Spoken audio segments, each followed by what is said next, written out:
One of the most revolutionary and transformative ideas in all of Yahadut, in all of Judaism, is the power of tzedakah. How we give loving kindness and charity. And nowhere is it clearer, says Rav Kook, than in the beginning of this week's parasha. You see, we get it wrong.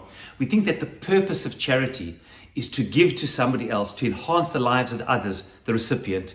But says Rav Kook, it is equal, if not more important, not on the lives of others, the impact, but how it transforms the giver. That people in the world are not only giving to others, but they are becoming more giving people. Less selfish, more selfless. Less self-centered, more other-centered. And that's why it says Rav Kook in Otzot HaRayah, it says in the beginning of the parasha, Vayikchu li Terumah, take for me a Terumah. Really? Take for me a Terumah? Take a contribution? You normally give a contribution. You see, says Rav Kook, because giving a contribution focuses on the recipient.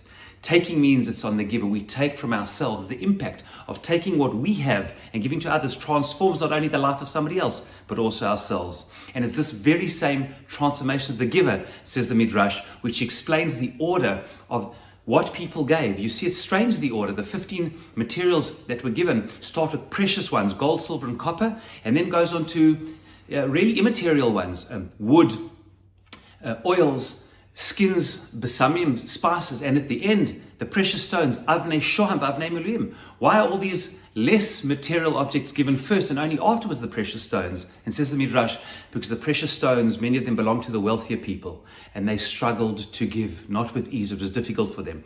But many of the poorer people gave easily, the little bit that they had, the wood, the spices, whatever they had, they gave. And therefore the act of transformation on the giver was more profound, even though the receiver, the recipient, would much rather have precious stones, because tzedakah is not only about how much is received by the recipient, but the transformative power in the giver.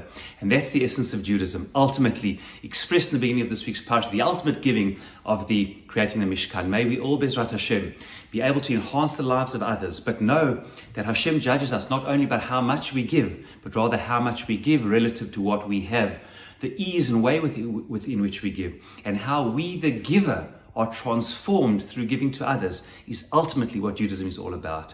Being more selfish, more selfless and less selfish, more other-centered than self-centered. Shabbat Shalom.